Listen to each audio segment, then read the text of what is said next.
Selanjutnya saya ada beberapa contoh soal terkait uji variansi untuk 1 dan 2 populasi gitu ya. Coba kita bahas bersama-sama. Nah, ada contoh 4. Suatu perusahaan baterai mobil menyatakan bahwa umur baterainya berdistribusi hampir normal dengan simpangan baku 0,9 tahun. Bila sampel acak 10 baterai tersebut menghasilkan simpangan baku 1,2 tahun, apakah Anda setuju bahwa simpangan bakunya lebih dari 0,9 tahun? Nah, gunakan taraf keberartian 5%. Ini keberartian ya, typo.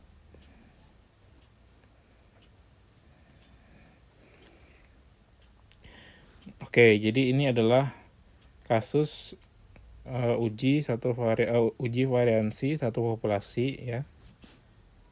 Ini sudah cukup jelas, banyak yang diketahui ya. Kira-kira jawabannya gimana? Langsung saja ya. Langkah pertama adalah kita tentukan dulu rumusan hipotesis statistiknya ya.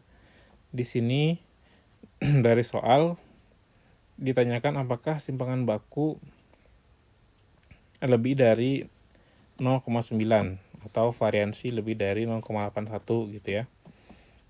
Nah, dari sini maka kita bisa rumuskan bahwa H0-nya adalah variansi sama dengan 0,81 dan H1-nya adalah variansi lebih dari 0,81 ya. Diketahui simpangan baku sampel ya, di sini adalah 1,2, taraf keberartiannya 0,05. Nah, maka kita bisa menghitung statistik uji. Statistik uji di sini membutuhkan simpangan baku sampel S dan simpangan baku atau variansi sampel ya, S kuadrat, dan variansi populasi sigma kuadrat ya. Jadi substitusi semuanya, maka nanti kita dapat statistik ujinya adalah 16 ya. Ini memang chi-square ya, jadi kalian nggak usah diakarkan lagi, atau nanti dalam menghitung tabelnya nggak usah dikuadratkan lagi gitu ya. Ini udah chi-square, memang namanya chi-square gitu ya. Kita dapat 16. Kemudian kita tentukan titik kritisnya. Di sini uji satu arah ya, artinya nanti dalam mengambil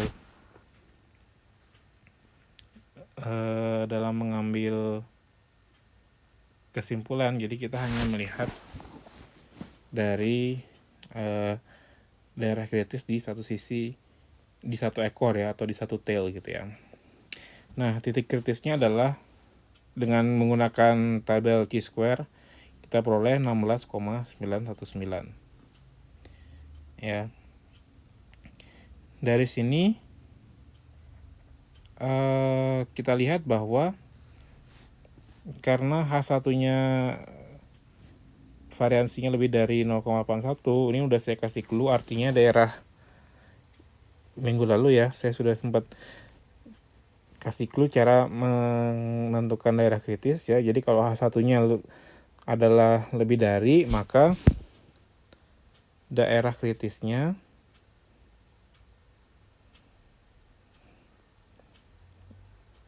chi-square atau statistik uji lebih dari chi-square dari tabel ya, dari titik kritis. Dalam hal ini alfa dengan radius kebebasan n-1 gitu ya.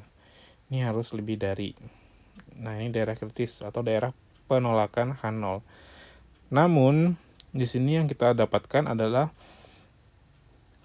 statistik uji jatuh di daerah sebelum tabel ya, sebelum titik kritis atau nilai tabel, sehingga kita simpulkan bahwa H0 tidak ditolak ya, atau statistik ujinya jatuh pada daerah penerimaan H0 ya. Di slide yang sebelumnya ada kesalahan ya, kalau misalkan statistik ujinya jatuh di daerah penerimaan H0, artinya kita simpulkan belum cukup bukti gitu ya. Nah, untuk konteks ini maka dapat disimpulkan bahwa belum cukup bukti untuk menolak pernyataan bahwa simpangan baku umur baterai adalah 0,9.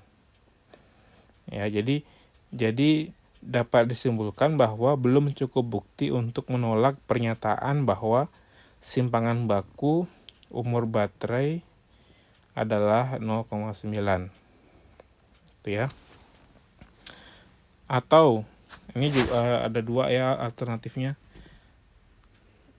Nah, ini kalimatnya kepotong. Ya. Nanti saya tambahkan. Jadi atau belum cukup bukti untuk mengatakan bahwa simpangan baku umur baterai lebih dari 0,9. Ya. Jadi ada dua alternatif ya untuk menyimpulkan hasil dari uji hipotesis. Ya, untuk kasus H0 tidak ditolak, yang pertama adalah dapat disimpulkan bahwa belum cukup bukti untuk menolak pernyataan H0 gitu ya. Jadi ini adalah pernyataan H0.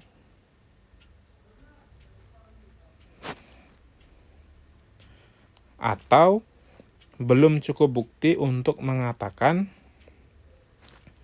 pernyataan H1. Jadi belum cukup bukti untuk mengatakan bahwa simpangan baku umur baterai lebih dari 0,9 gitu ya.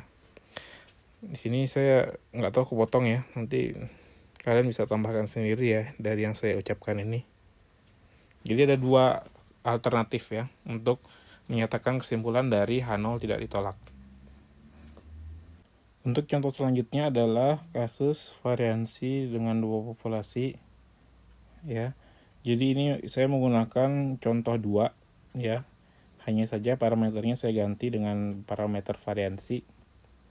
Di sini ada asumsi kedua variansi tidak diketahui dan besarnya sama gitu ya, atau sama besarnya.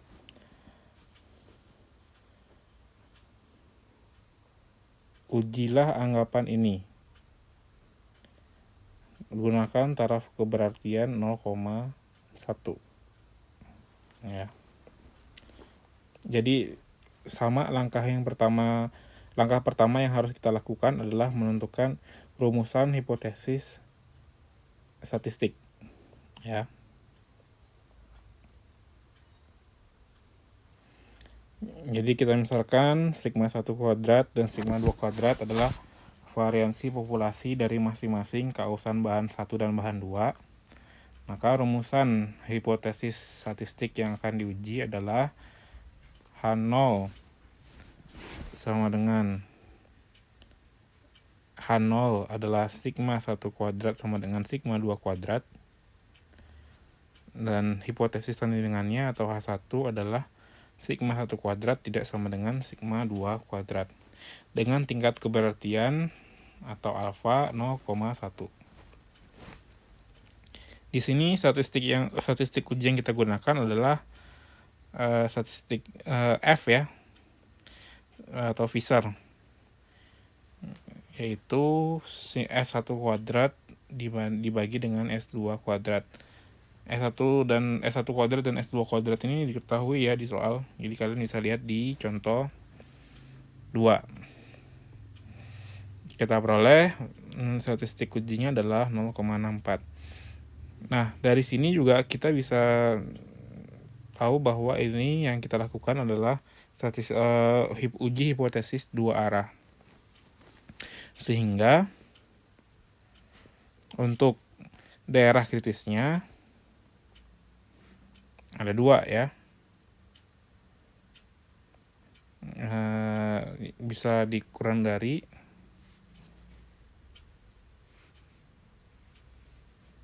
atau bisa lebih dari ya. Nah, titik kritis ini kita hitung dari tabel, ini juga dari tabel gitu ya. Kita peroleh titik kritisnya 0,34 dan 3,11 ya. Karena F statistik uji atau F hitungnya tadi berapa? 0,64 ya. 0,64 itu terletak di antara di sini ya. Di antara titik-titik kritis. Ini F hitung atau statistik uji gitu ya. Nah, F hitungnya jatuh di sini. Artinya jatuh di daerah penerimaan H0 ya.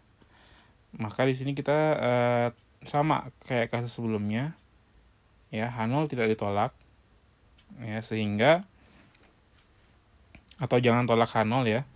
Di redaksi lainnya juga bisa menggunakan jangan tolak H0, sehingga dapat disimpulkan bahwa tidak cukup kenyataan untuk menyatakan bahwa variansinya berbeda ya. Tidak cukup bukti untuk menyatakan bahwa variansinya berbeda atau tidak sama ya. Atau kalau mau dengan redaksi lain, maka kesimpulannya adalah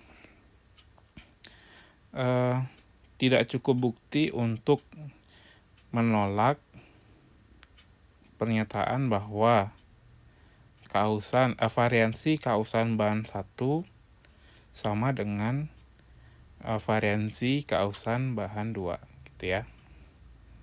Jadi itu alternatifnya ya, selain yang saya tampilkan di slide.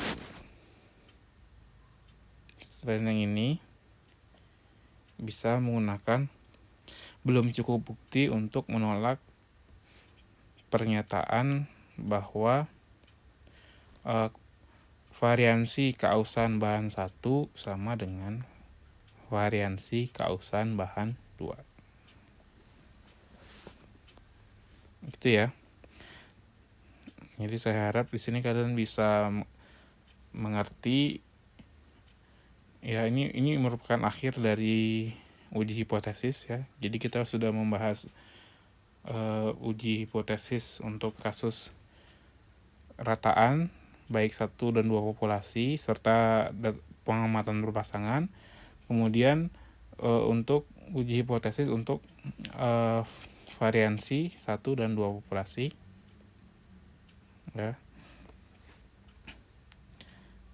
Saya harap kalian bisa mengerti. Jika ada pertanyaan bisa langsung diskusi gitu ya, melalui Japri atau melalui WA Group. Demikian, terima kasih. Wassalamualaikum warahmatullahi wabarakatuh. Selamat siang.